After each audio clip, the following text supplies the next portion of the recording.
What's up, everybody? I'm Josh Meek, the Uber Geek, and welcome to Pretty Dece, your daily entertainment and pop culture show. Today on the show, we're going to jump into some news that I'm pretty excited about, actually.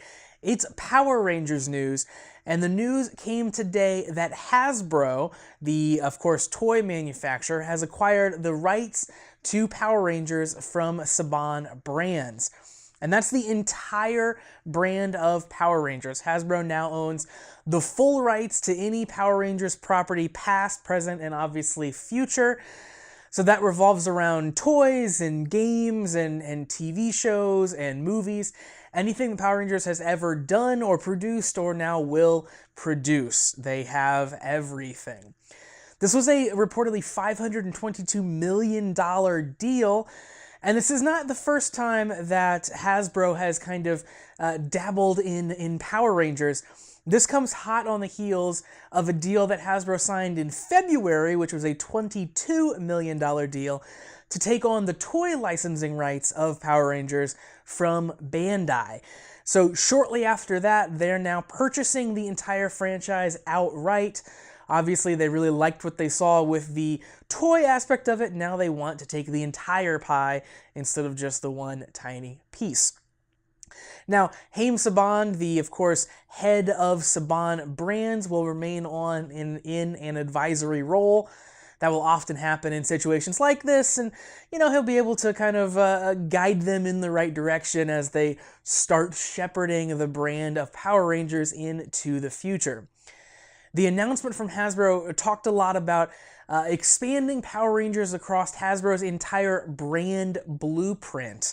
They referenced toys and games, consumer products, digital gaming and entertainment, and, quote, geographically throughout their entire global retail footprint. Whatever that means. It was very corporate speak, but basically they're saying they want to sell you a bunch of Power Ranger stuff and they want to make a bunch of Power Ranger stuff. Now, Power Rangers, of course, as you probably are well aware, is a series that's been going on for quite some time. And it's a superhero show that kind of has some weird origins. It uses footage from Japan's even longer running Super Sentai series. So every year, the Power Rangers series for that year will take the in-costume footage from the previous year's Super Sentai series and then re-edit it all together with footage from English-speaking actors to make Power Rangers. So they get to reuse a lot of the Japanese show while still making it a show that is for an English-speaking audience and still kind of putting their own twist on the series. That's basically been the status quo for 25 seasons of Power Rangers.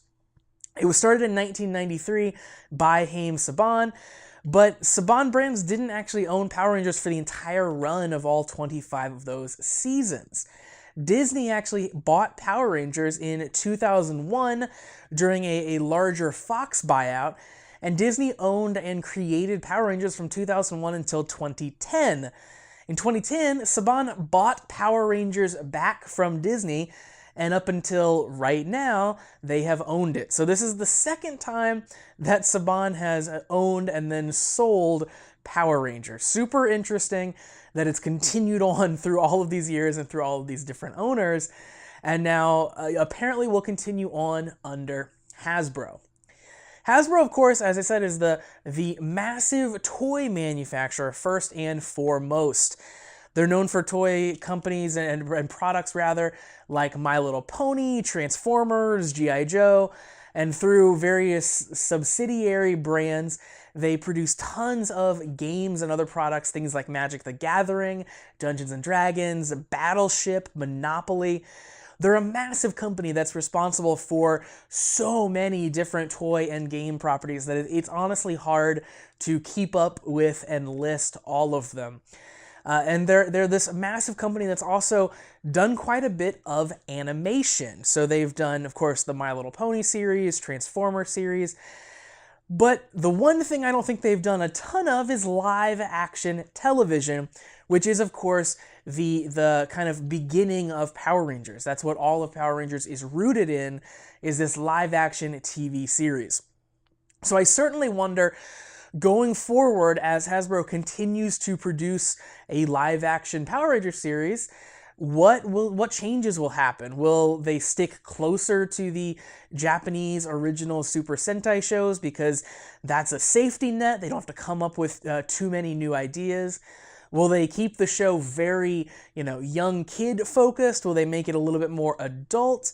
Or, obviously they're going to have to keep the TV shows going because that's how they're going to get all that merchandising and action figures and lunchboxes that they want to sell you. So they have to keep the show going in order to power that merchandising machine. So the one thing I'm super curious about this going forward is what that new TV show is going to look like. Obviously, Power Rangers is kind of in the middle of a season right now, so we won't know the answer to that question actually for quite some time here. But going forward from here on out, Hasbro is going to control Power Rangers. So that's going to do it for Pretty Dece for today. Thanks for joining me to talk about this Power Rangers news. Make sure to like Pretty Dece on Facebook at facebook.com/PrettyDeceShow and follow me on Twitter at PrettyDeceShow. You can also check out the video version of this show. You can find that on YouTube or by visiting PrettyDeceShow.com/video. And whether you're watching the video version on YouTube or just listening to the podcast, make sure that you're checking back every single day so you never miss any of the content.